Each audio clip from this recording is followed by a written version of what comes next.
Now that we've got the player up and moving around in our scene, let's go ahead and get the camera to follow it around. There's a few different ways that we can get the camera to follow the player. Some are very simple, and some involve very complex scripting and AI. We're going to go for a solution that's somewhere in the middle, but more basic.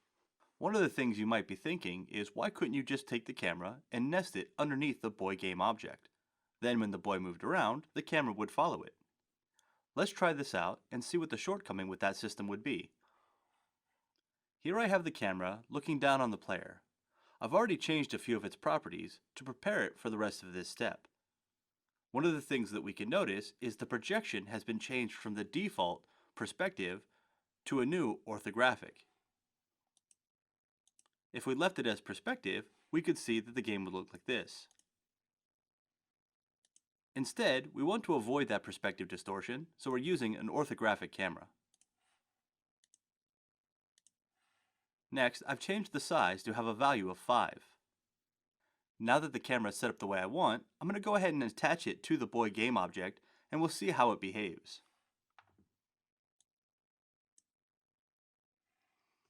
Let's press play and try it out.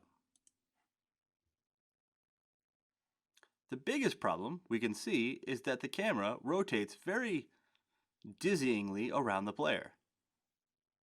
This is due to the fact that the player is rotating to look at the mouse, which is causing the camera to rotate, which in turn is causing the player to need to rotate even more. Because our player moves based on the mouse position in the scene, we can't set it up like this. So I'm going to go ahead and unnest the main camera from the boy, so it's on its own again. Now I have a script that's going to help out. If I go into the helpers folder underneath the scripts folder, I can locate the camera follow script. I'm going to click and drag that camera follow script onto my camera. The camera follow script has a few properties. The first is a property called smoothing, which is how smoothly the camera should follow the player.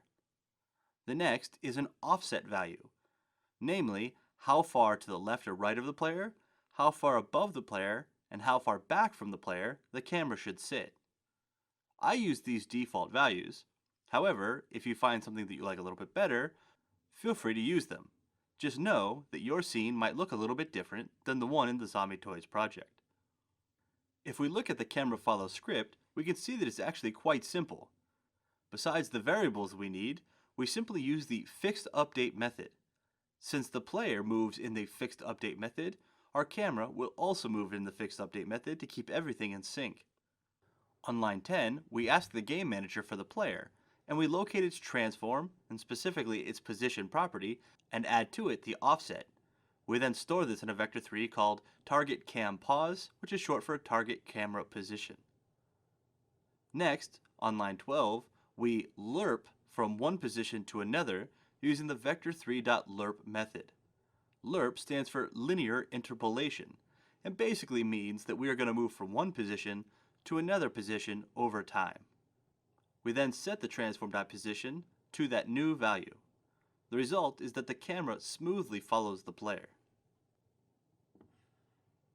Because of the way the script is written, and the fact that it gets the player from the game manager and not from any property, we don't need to tell the camera what the target is. It will automatically get that from the game manager.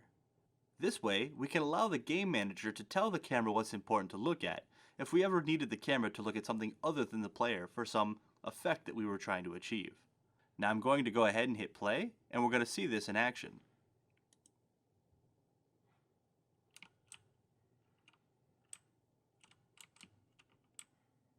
As we can see, the camera smoothly follows the player, and it doesn't rotate.